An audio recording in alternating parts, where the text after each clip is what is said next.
आप सभी को जय मसीह की।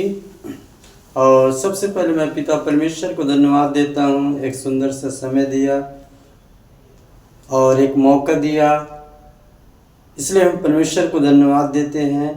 परमेश्वर हमें संभाला, चलाया, हर एक बीमारी से, हर एक रोग से हमें बचाया, इसलिए हम परमेश्वर को धन्यवाद देते हैं।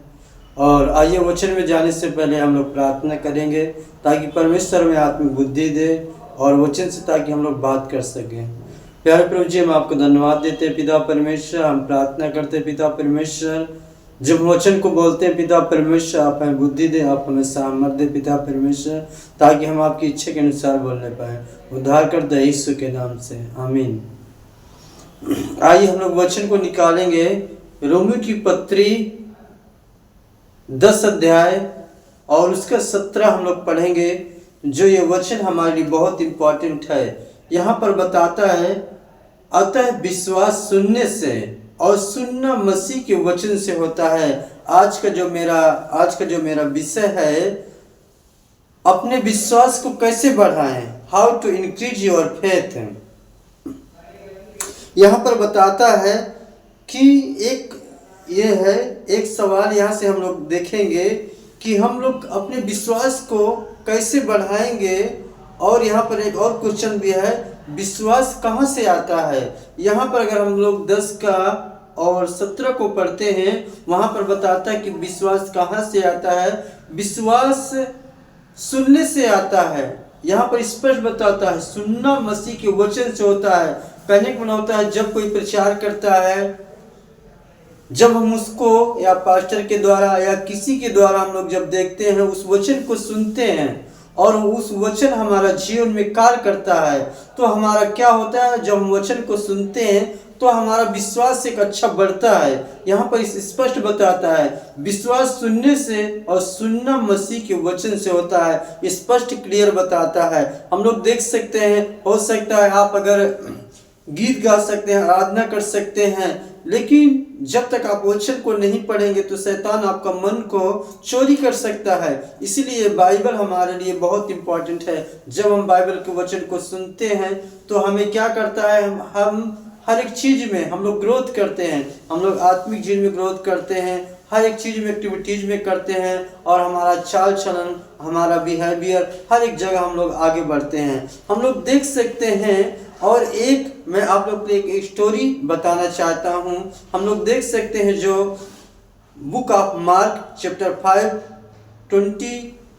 25 से 35 तक हम लोग देख सकते हैं। हम लोग देख सकते हैं, ये जो कहानी बताता है एक स्त्री के बारे में जो 12 साल का लहू उस स्त्री से बह रहा था। लेकिन हम लोग देख सकते हैं, वो बीमार में थी, वो रोग से पीड़ित थी, लेकिन उसके पास एक विश्वास था। हम लोग देख सकते हैं, वो जब यीशु, यहाँ पर हम देख सकते हैं, स्पष्ट बताता है कि 5 के जब हम 34 पढ़ते हैं, वहाँ पर बताता है, यीशु ने उससे कहा कि हे पुत्री, तेरा विश्वास तुझे ठीक किया है, और शांति से जा और अपने दुख से मुक्त हो जा।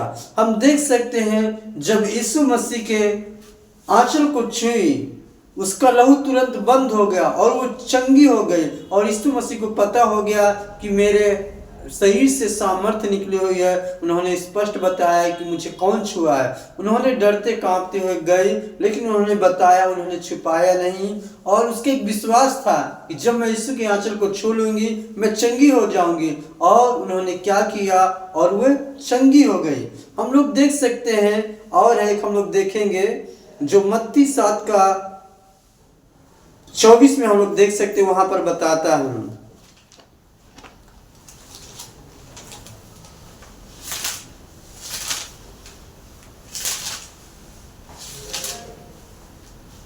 इसलिए जो कोई मेरी ये बातें सुनकर उन्हें मानता है, वह उस बुद्धिमान मनुष्य के समान ठहरेगा जिसने अपना घर चट्टान पर बनाया। इसमें हम लोग देख सकते हैं, जो एक बुद्धिमान के लक्षण पाए जाते हैं, वो 4 चीज को पाते हैं। जो पहला है मैं बरसा, दूसरा है आंधियां चली, और तीसरा है बाढ़ें आई, और चौथा उस घर से टकराई, फिर भी वह घर नहीं गिरा।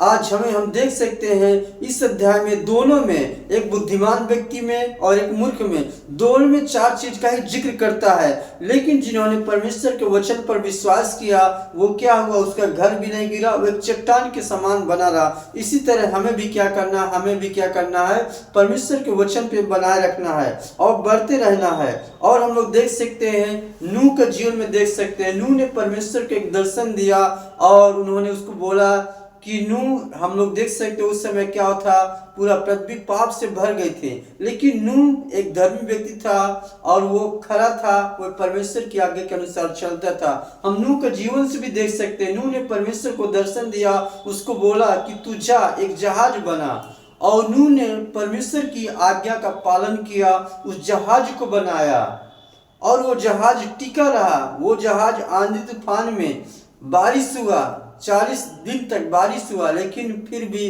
वो जहाज टिका रहा। लोग उसका मजाक उड़ाने लगे, ठट्ठा उड़ाने लगे। नूह को बहुत से लोग बोले कि ये मूर्ख है, पागल है, क्या करने लगा है। लेकिन नूह ने भी हार नहीं माना, उन लोग को बताते गया, परमेश्वर का वचन बताते गया। जब वो लोग नहीं माने तो वो लोग क्या हुआ, बाद में पानी में डूब गए। लेकिन नूह के विश्वास था। आज उसी तरह हमें भी क्या करना है, आगे बढ़ते रहें। जैसे नूह के जीवन में देख सकते हैं, नूह परमेश्वर के वचन पर विश्वास किया, उसकी आज्ञा को माना, इसलिए उन्होंने जहाज बनाया, और जहाज बनाया तो अपने परिवार को बचाया, लोगों को बचाया, जानवरों को बचाया, हर एक चीज को बचाया।